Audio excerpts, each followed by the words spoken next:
I didn't see there. Sorry, I'm studying to become a pilot.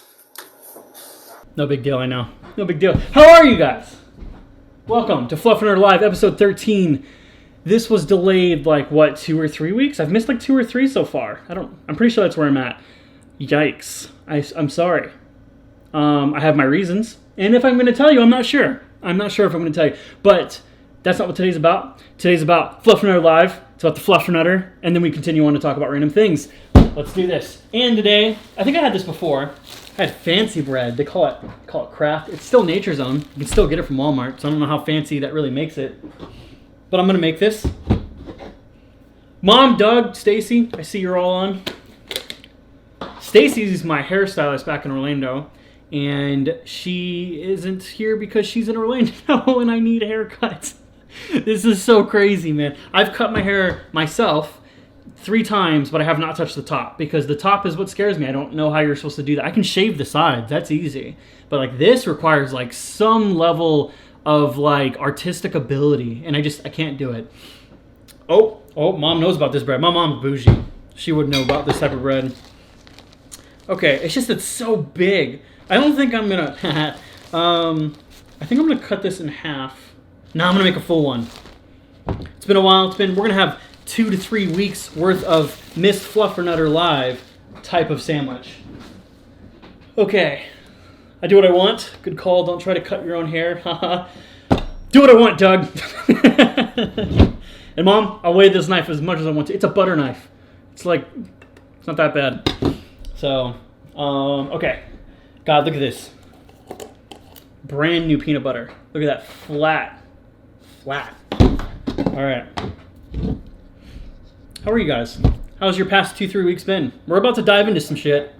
I got a whole list of things I want to talk about. Let's see. Colin, welcome. Let me wave at you. What's the right brand of fluff? I'll show you. Hold up. When I get to it, I'll show you. Hold up. This is so much bread. This bread is so thick. Like, it's thick. This is some bougie bread right now. It's funny, half the people that probably watch this video, like they get on YouTube or Facebook and watch these, they see this intro. And if I watch my analytics from my YouTube and Facebook videos, there's a drop off. Like the first minute or two, it's the first 4 or 5 minutes, people start dropping off. And it's because I just sit here and talk about shit that doesn't matter in the beginning. It's so funny. What's up? How's having your private pilot license? I don't know. I don't feel any different. Matt brought that up. Matt's another guy that's he's with me. He's at the same stage as I am in this program.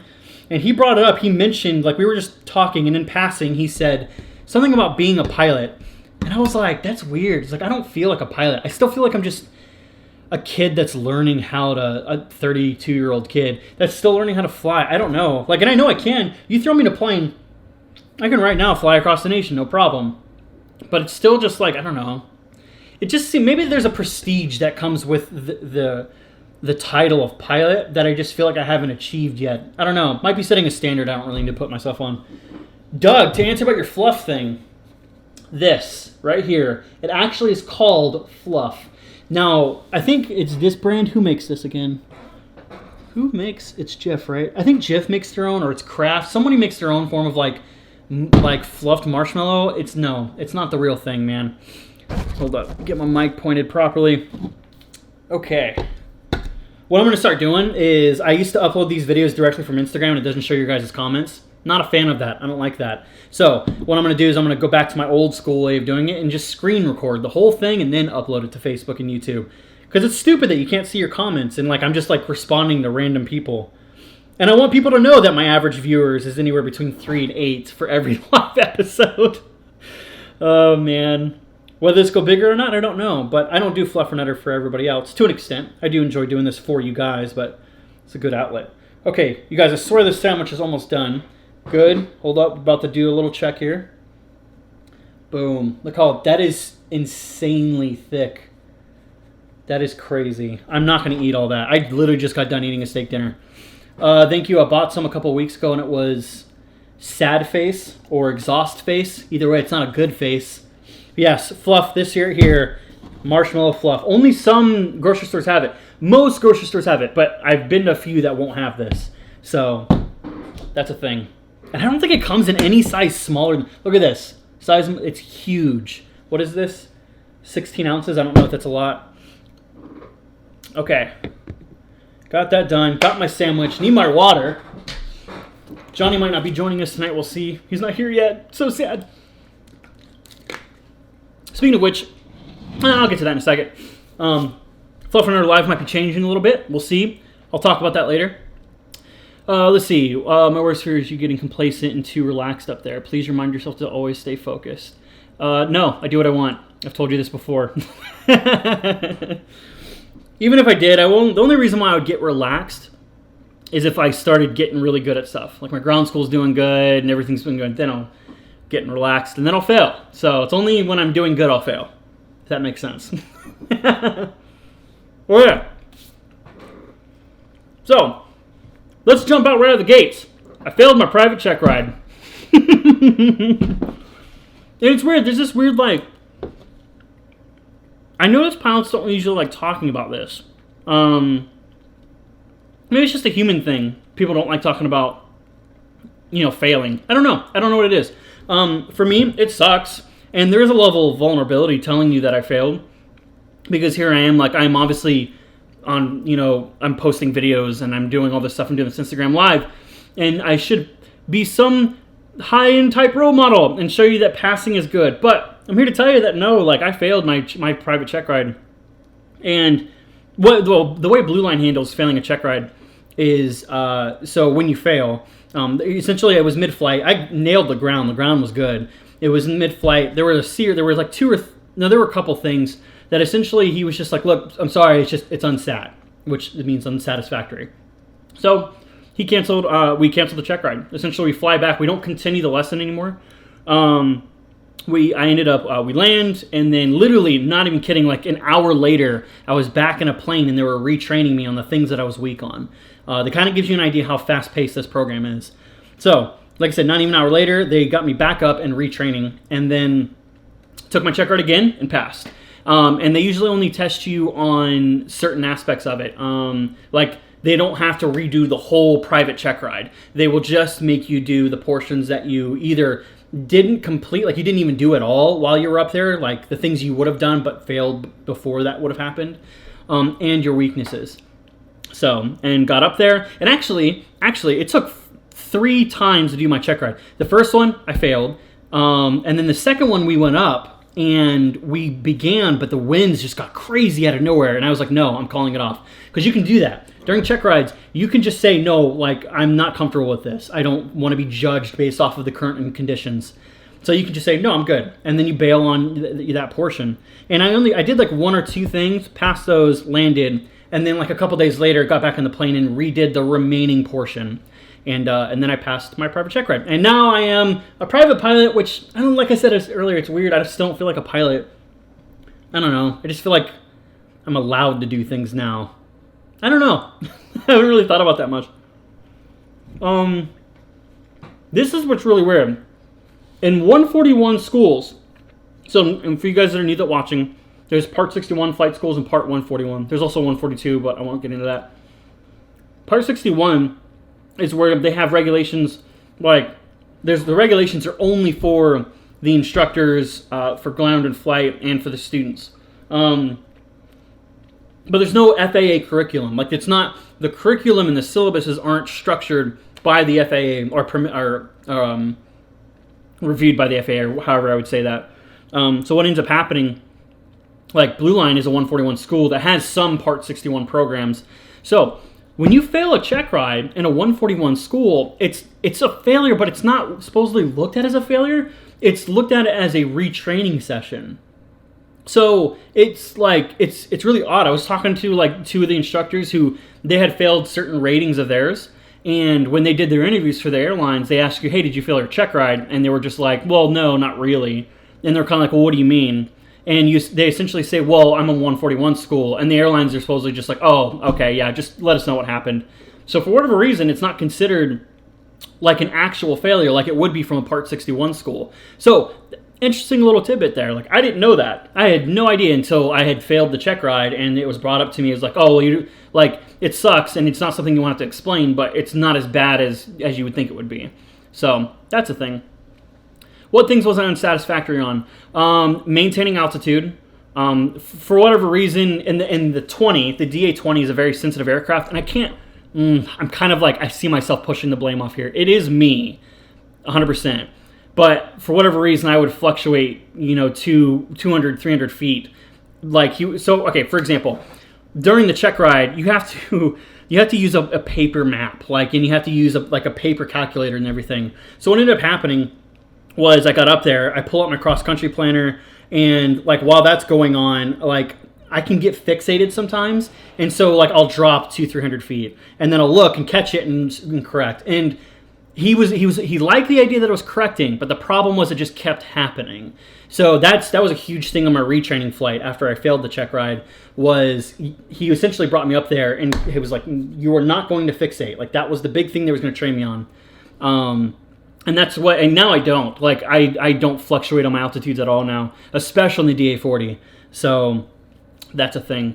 Maintaining altitude, using the VOR. My dumbass was using, which I don't know how familiar you are with the VOR system, but essentially I was using the from flag instead of the to flag to get to a location. It was just dumb. It was just a dumb mind thing that I was doing. There was something else. I don't remember, but those are the two main things. And those got corrected literally in the next training flight, and then I was good for my check ride. So that was a thing. Jordan, welcome. How are you? Okay. So this is a lot of sandwich. I don't want to eat it. I'm gonna do it. People have been messaging me where I'm at now, because I have been gone a little bit. Obviously, I haven't done 2 or 3 Fluffernutters now, and I haven't been posting Instagram stories as much. But right now, the way Blue Line does this is there's a lot of sandwich. Hold on. Okay, so what ends up happening is you do your private, and then they have each rating has 3 stages. And so I did private stage 1, 2, and 3. Good. Don't worry about eating the sandwich. Thanks, Mom. Thank you. So there's private stage 1, stage 2, stage 3. Stage 1 is usually teaching you everything. Stage 2 is usually prepping you to do it by yourself. And then stage 3 is prepping you for the check ride. So for commercial, this is how this gets a little weird. So after private, I then go into commercial just stage 1. So I only do the first stage. And then, which actually it ends, my eval for stage 1 happens tomorrow morning. Then I go straight into instrument, and I complete instrument stage 1, 2, and 3. And then after I get my instrument rating, I then transition back into commercial stage 2, and then commercial stage 3. So where I'm at is I'm in commercial stage 1, and I'm about to transition to full-on instrument rating. So once I graduate once I get stage 1 done, I don't have my commercial license. I just finished the first portion of it, essentially. So that's where I'm at right now. People have been asking about the DA40. So much nicer. It's I didn't know. To me, I didn't know they'd be that much different. It's borderline. It feels like cheating in that aircraft because it's, especially the autopilot. It doesn't, you go up there and you fly, right? You get to a certain, cruising altitude and you turn on autopilot. And at that point, it's just it's doing everything you normally are doing, but better because it's so much more efficient. It's crazy. So, and you even use it, through 80% of the landing procedure too, assuming that's what you're practicing. So it's crazy, man, having it, but it has air conditioning. It's roomier. My landing has gotten so much better in this aircraft. So I guess the size of the 20 is it just didn't suit me as well. And then for those of you coming on, the DA20 won't even be a thing, supposedly soon. I think the student that's there now, there's one more student that's in the 20, and I think they're going to be the last one, I think. So we'll see what happens. And then from that point, everybody's going to start in 40s, which is crazy because I didn't get to start in the 40. Some students got to start in the 40 and they transition into commercial with the 40. I had to go through my private in the 20 and then learn a whole new airframe for commercial. So I guess I get to have a little yay me kind of thing about that, but yeah. And then I brought up autopilot. Autopilot, it's just crazy, man. It's just so weird to just be like, you take off and like you get your like ATC will give you your routing, like tower will say, hey, yeah, do this. You set that and you just let it go and it'll climb and go directly where you need to go. And and my last flight, I got to land at MEB. MEB is a airport that when you land there, there's just a bunch of like abandoned aircraft. There's a 747 there. You can literally take your airplane, you can land, park next to it, get out, and go climb all over the 747 if you wanted to. Because I'm having to pay for this plane, I'm not doing that, but we landed there, and you could see all the abandoned aircraft that you could just literally just check out everything there. It's awesome. So that was cool. Let's see. Allergies have been a bitch. I have never gotten allergies, and here I am not getting it. And supposedly, okay, if you guys are just entering flight school or you're just not learning about this, don't mess around with your sinuses being messed up and flying. Just don't do it. It's not worth it. Because there's a kid that he just graduated Blue Line, and he just like, he felt okay. He's like, his sinuses were bad, but he felt okay. And then he flew up. He said by the point he got to like about 1,000 feet, he was in utter pain, and it got worse on the way down. So as he flew up, essentially what happened is because his sinuses are clogged, that's what essentially allows pressure to equalize. By the way, MEB is like in the middle of North Carolina. It's near Lumberton, North Carolina, by the way. So for any of you guys that are interested about where it's at. So what was I saying? Oh, okay. So when your sinuses are clogged, the pressure difference isn't equal. So essentially, it's just like when you have a Coke bottle and you bring it up in flight, like on an airlines, and how like your body, like the bottle will like squeeze a bit. It looks like it got crunched in. That kind of happens, but in your head. Luckily, not to the point of fatality, but so you essentially fly up, and that's what happened to him. The pressure didn't equalize on the way back down, and he couldn't fly for 2 weeks straight because he ended up getting like fluid in his ears. I think he busted his eardrum or something. It was bad. So Blue Line's really big on this, that like we cancel flights, any sign of kind of sinus issues that you have. I've never had allergies, and I now have them. I don't know why. Like, it's the pollen and everything that's around here. I've been around it, but for whatever reason, it's affecting me now. So I've had to cancel flights because of this, and it's so annoying. I'm like, ugh. So that's the thing. If any prospective pilots, don't treat that softly. If you have bad sinuses, talk to your instructor about it. But I'm telling you, like, you can even just go up 1,000 feet, supposedly. You're going to feel the pain from it. So that's a thing. And that's about it for Blue Line stuff. Craig, how are you, man? How's life? Are you still doing wheelies? Oh, God, I need water. You need to tell me water. Okay, I'm back. I'm about to do a talk with myself. That's going to happen later after I answer questions. Might be a little long, but I'm going to try it. I'm going to wing it. I don't even know if I'm going to say it right because it's a complex conversation with myself. So, random stuff. There's two things I want to talk to you guys about. It's just completely random. So I just learned that the World Health Organization, this is like, okay, it's kind of like a good news, bad news situation. So the World Health Organization last week has claimed that they're essentially about to announce that Ebola in the Congo will be completely eradicated. It will not be a problem in the Congo anymore, which is crazy, right? That's a great news. And what they wanted to do is they wanted to have a huge gathering and to celebrate this whole thing. But guess what, guys? We're in a pandemic. How ironic is that? That a disease got wiped out. A disease that's been rampant in the Congo for like ever. Finally get rid of it, but they can't come together to celebrate because of another disease. That's crazy. That sucks. When am I projected to have your instrument commercial? I think I finished them within the next 5 weeks. I'm pretty sure both of them get finished that way. So, okay, this next one. Okay, look, don't judge me. Okay, don't judge me. This is a shower thought. Okay, this literally came up in the shower, and actually, you'll hear it because my example will be there. It was this, I don't know why I was thinking about it, but imagine if oh my God, I hate this word, if inanimate objects had feelings, okay? Like feelings that you had to tend to, just like normal humans, right? We have to interact with people in a certain way to make sure, they stay happy, or whether or not they're your enemy and you want them to know that you hate them, all these different things, right? Okay, imagine if inanimate objects were that same way.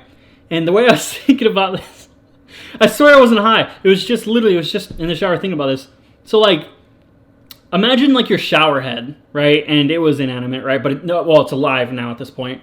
And because you didn't tend to it, maybe you weren't cleaning it, maybe you weren't giving a conversation that you wanted, but it just didn't like it. So it gives you just low pressure. It's just sad. So you just get low pressure the whole time.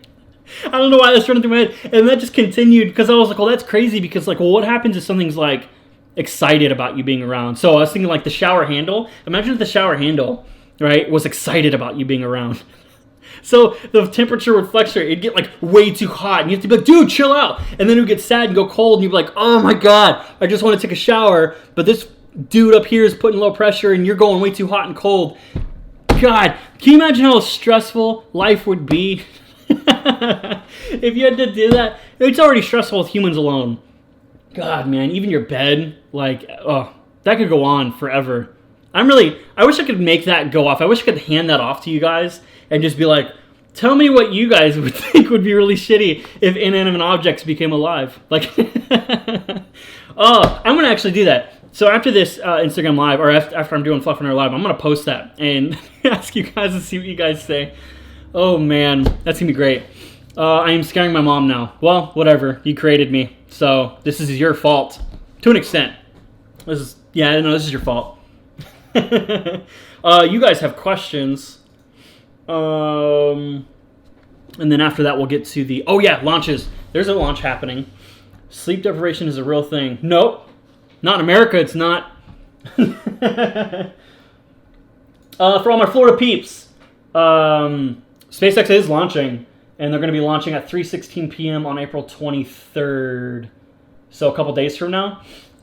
Nothing really special about it. I mean, SpaceX launches are clearly always special, but I mean, compared to like other rocket companies. But for SpaceX, I mean, it's just launching more satellites up in there. So, Craig, look at me with a what is that? A TV sound symbol? Don't get it, man. Okay, yeah, questions.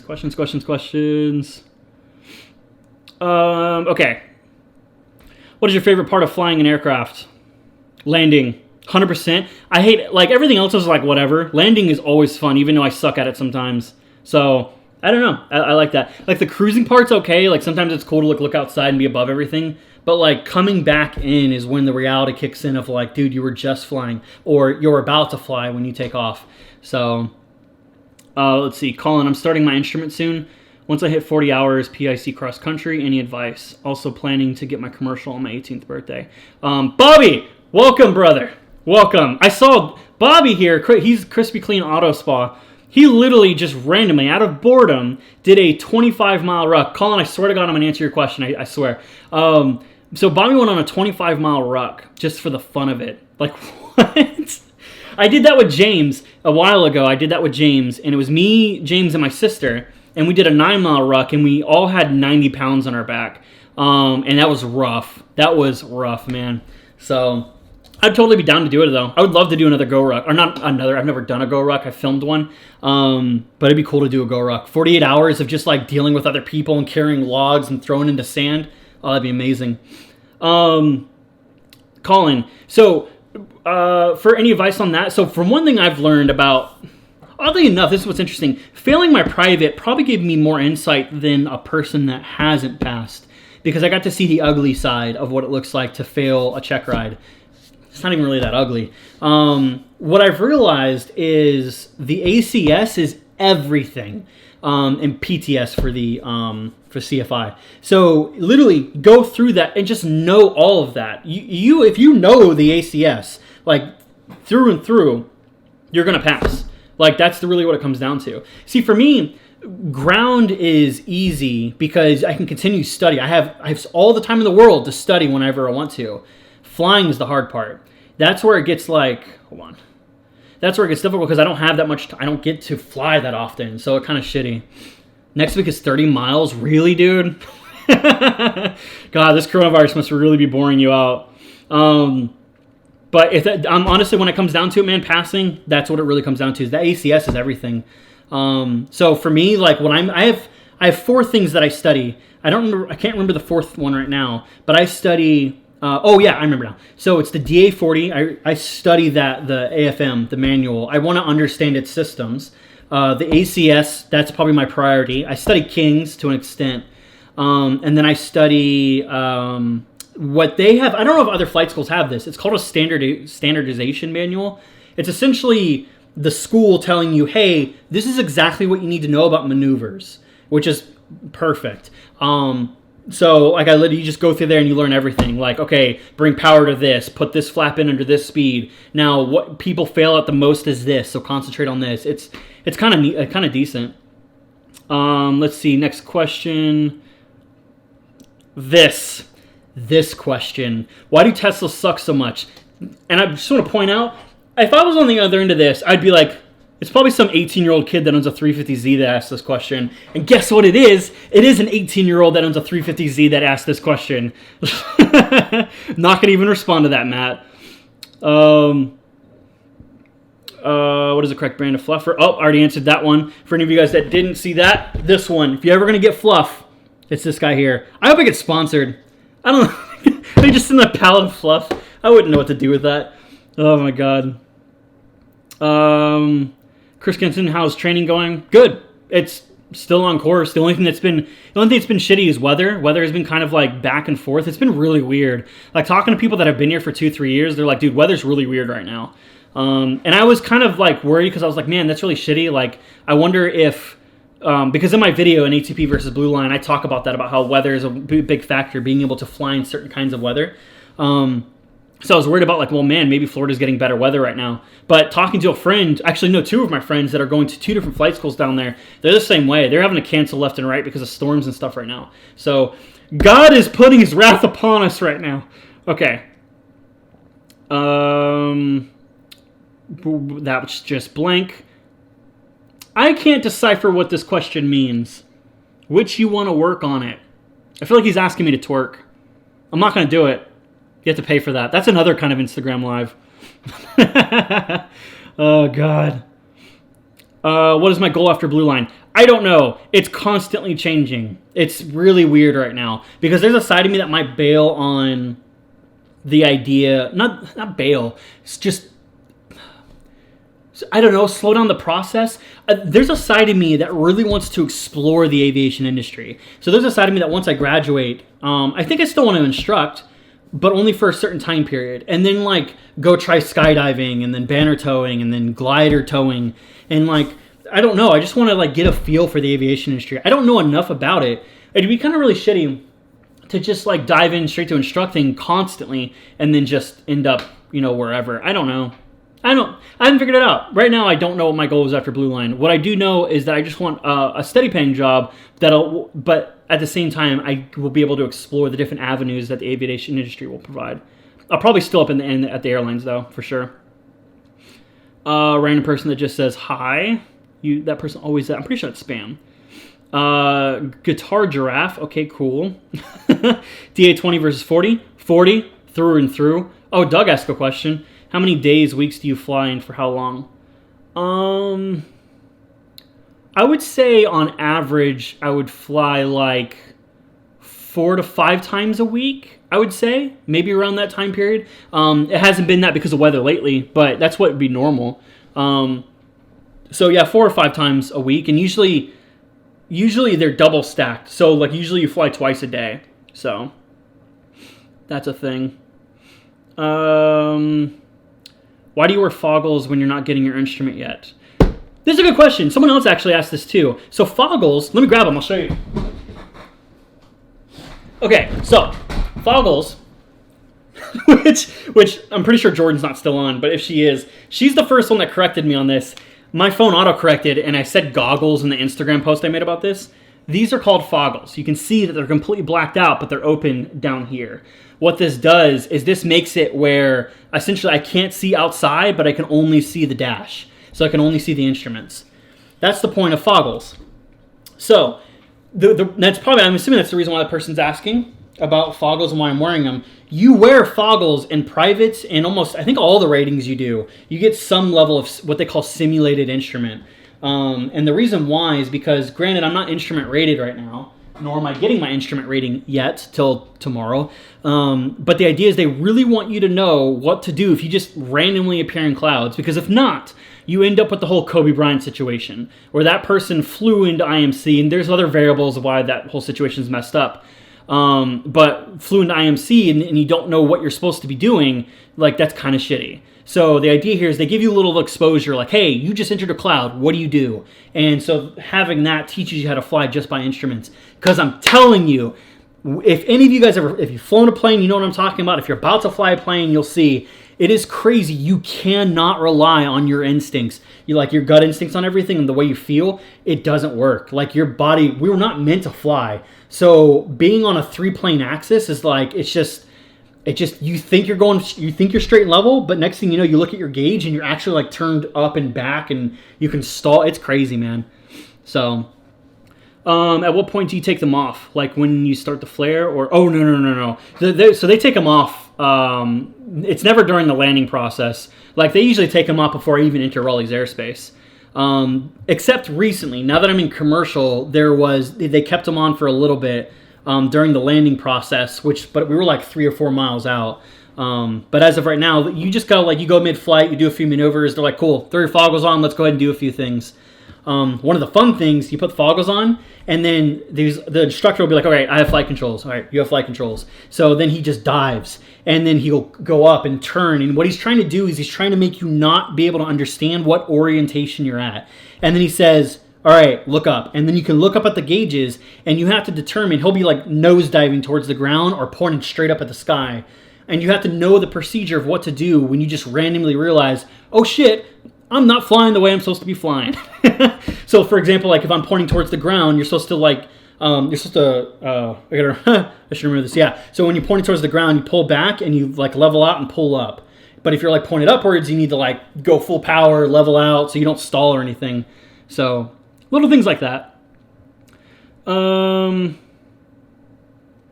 What a good final thing. Kneeboard update. Okay, so kind of weird. The kneeboard's awesome. It's amazing. Like so far, it's been the thing I modified was great.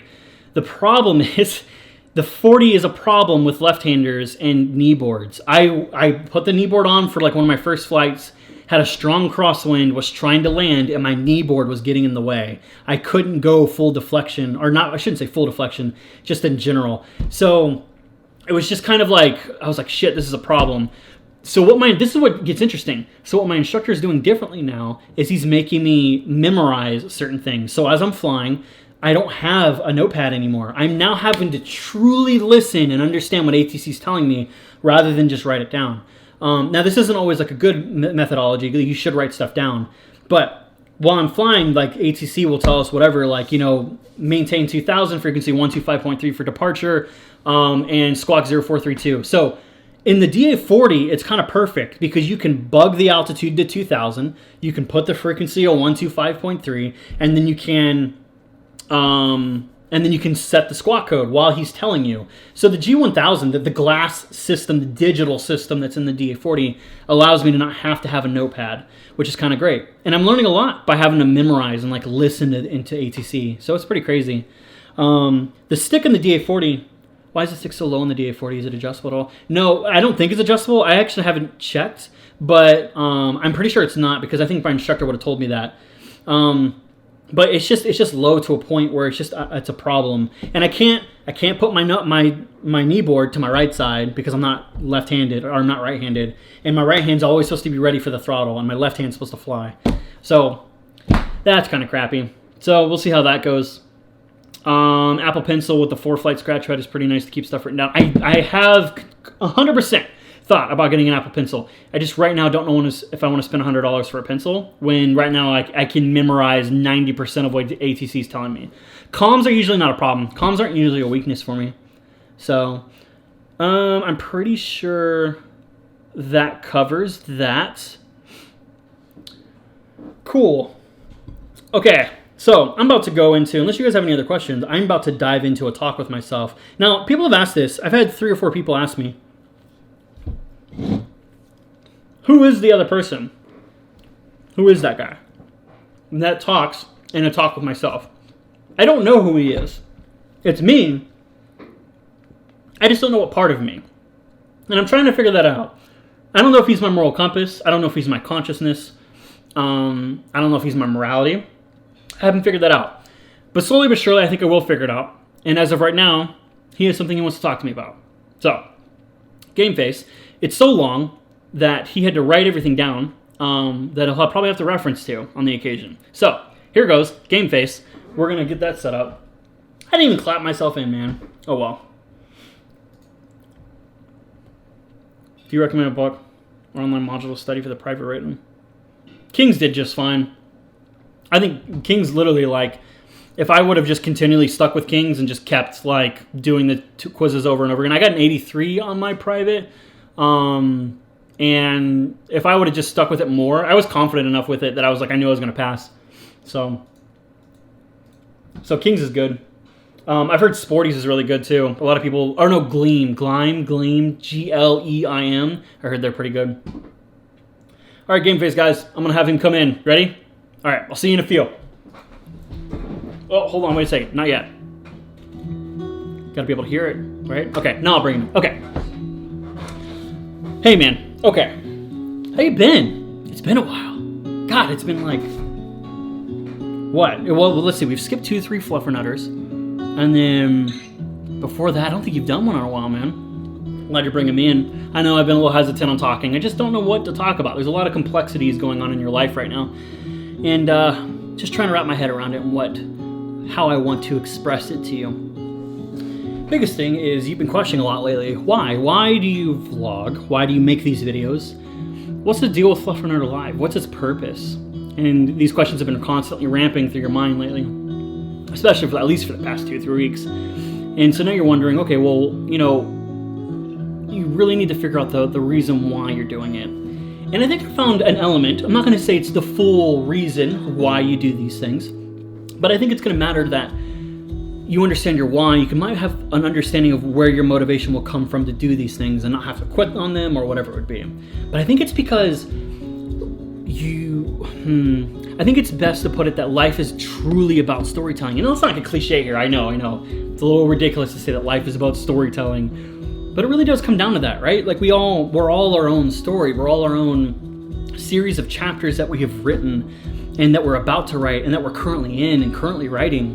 And we get to take those and exchange them. And whether we're learning from, like you telling stories, or whether, we're being inspired or we are the one inspiring, whatever it would be, that seems to be the premise of it. And I think it starts with your family. See, your family has always had this thing where they constantly come together and they gather together and they tell stories, even though, especially your grandfather, constantly repeats the same story. But in the end, the energy that's in the room when you're telling stories about your life, situations that have happened that have hurt us or that have inspired us or that make us laugh, those situations come to commit to the group energy and bring everybody centralized to one situation and bring everybody together. It is truly a connecting point for a bunch of people to come together and truly talk about their lives and their stories and how they've become who they've become. Now, as I've told you, you know this, right? Like, this is a complex situation that we're trying to figure out together. So I had to write some of this stuff down. I know, I'm sorry I took over your notepad. Didn't mean to, man. Hey, you and me, we're the same, right? Okay, cool. Okay, all right. He's mad at me now, so that's a thing. All right. So yeah, you're in this situation because you were raised in this kind of environments. You noticed that when people tell stories, there's this environment that is created.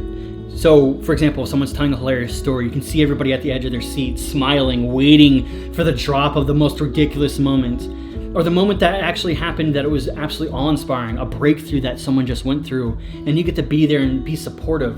And then as we get near to the end of a story, you start to realize that people are getting on their edge because they're ready to tell their story and commit to the same energy that's in this room. And I think that's just where it really comes down to, is that it comes down to the medium of your storytelling. For you, it happens to be Fluffernutter Live. It happens to be video format. That seems to be you. Think about Jacob, right? Jacob's our cousin, by the way, just so you guys know. The big thing about here is Jacob is is articulate. He's amazing at telling stories in person. And for you, your medium is video. It's Fluffernutter Live. Now, most people would find it vain that you want attention, right? Being on video, posting on YouTube, posting on Instagram, that you want attention, and that want for attention is vain. It shouldn't be judged that way. And I think you should change your perspective on it, because in the end, it depends on the reason why they want the attention. If they want it because of loneliness, right? That's a problem. That's not healthy. If they want it because they want to make money off of the people, there's a moral problem there, right? But what if the reason is to inspire people? Just like how you commit to a gathering of family members to tell your story, to make everybody laugh or be inspired by what you're trying to say. What if that's the reason? Then if that's the case, then it shouldn't be the way where you think of it being as vain. And that shouldn't be a roadblock for why you should be posting, or why you shouldn't post, I should say. And that's the big thing, is currently the chapter we're in now, you're writing the chapter of your life about aviation. Aviation is this new chapter. This whole thing is a whole new thing. And as you enter into it, you're going to continue to write these stories, and you're going to continue, because if you keep it in the forefront of your mind that your life is a story that you are writing, you get to choose what the next step is, to keep it that way, to keep it exciting, to keep it inspiring, and to keep it entertaining and hopeful for people that you end up telling your stories about. And I think that's important. So, that being said, I'm going to pass it off to you, because I think you need to talk to these people. I want you to take what I've just told you and tell them, because those people, that's them. They're the reason. They're the reason why you're doing this, and we know this now. So, let them know. Leatherface, maybe I'll see you next time on the next Fluffernutter Live. I don't know. Maybe the next complex thought will come around, okay? Leatherface. All right. Okay, I'm back. Man, I like this music that he plays in the background. It's kind of cool. So, I just had a revelation talking with him, and it seems that right now there's this inspiration I want to convey with you guys. I think what I want to do is I want to be able to have my form of storytelling. I want to show you the chapters of my life and maybe interest you to tell yours, because when you look at it differently, when you stop looking at life as mundane, as in a step-by-step process, and rather as a story that you're writing, and you get to choose how interesting you want to make that, imagine how much better life gets. Because now your decisions are based off of if I make this decision, am I just doing it to follow the flow of life? Or am I doing it because I'm writing the story of my life? I think that's really important, that you consider what your next line or paragraph will be. So not just to entertain others, it's also there for yourself, but to inspire others and to make them hopeful or make someone laugh in a gathering. So I come to that because I have my whatever that person is that constantly talks to you on a Talk With Myself segments. He wrote down, and there's 2 steps that he wants me to convey to you guys. So 1, figure out how you want to tell your stories. When you want to tell your story, not everybody's the same in the way I tell it. You'd be surprised. In person, I'm probably not that great of a storyteller. Definitely not as good as, for example, like my cousin Jacob. He's articulate. He's amazing at telling stories. He'd be the perfect guy to sit with a book in front of a bunch of people, and he would keep them connected. I don't think that's me. Where I am me, where my energy seems to disconnect and flow properly, is through Instagram Live, through making videos. That's my medium of storytelling. So step 1, find your medium. Whether it's writing, whether it's making videos, whether it's you doing it in person or you do it in public gatherings, whatever it is, figure that out first. And then the second thing is, continue writing your story. Your story will always continue. And that's the big thing, is that you want to make it as interesting as possible. And for you, to be clear here, make sure you're concentrated on the idea of not what's interesting to others. You should make your story about you and what interests you and what excites you, because with that, you will create a magnet of creating people that will be attracted to you because of what you're interested in. Those who don't like what you're interested in as you're telling your story will walk out of the room.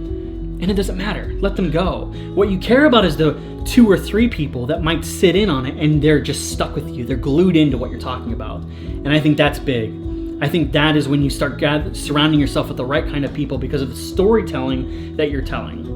And I think it's important. So enjoy the process. I'm going to leave you guys here with this, with the storytelling concept is remember the past, enjoy what the past chapters were, enjoy writing the current chapters of your life, and make sure you're looking forward to future chapters that you're going to be writing. I think that's important. And I'm pretty sure I was nervous saying this whole thing because it's a lot. It's a complex thought. There's a level of vulnerability that comes with telling you guys this. And because of that, I'm pretty sure I might have repeated words. By the way, there's another form of vulnerability. Want to know if I'm nervous? I will say words repeatedly. One of them, I used to say insanity, like, that's insane, I used to say that a lot. So, that being said, unless you guys have any questions, I'm going to go ahead and wrap this up. I'm going to start turning my timer on. So, the second I turn it on, you have 2 minutes to ask any questions you may want to ask. Let's look how much sandwich is left. That's crazy. It's so much. Turn the timer on.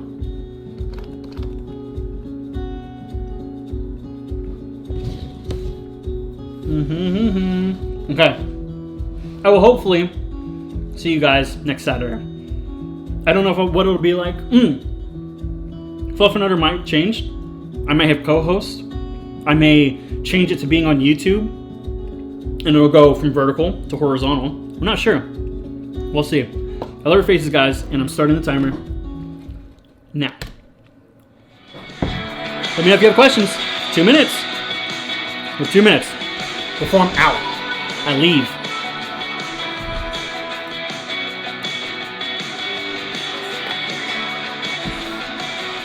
Remember, when it goes from 52 to 51, this timer, 52 seconds to 51 seconds, it drops. And when you're at home, you gotta drop your head with me. You gotta do it. Okay? It was good seeing you too, man. I'm not sure which one you were. But I enjoyed everybody that I've met so far that's come to Blue Line. So.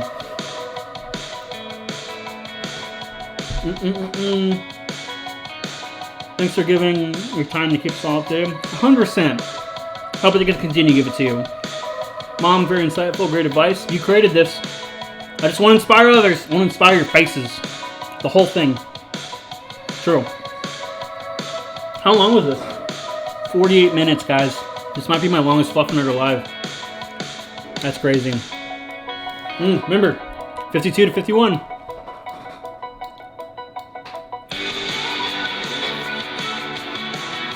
Love this song. License, royalty free.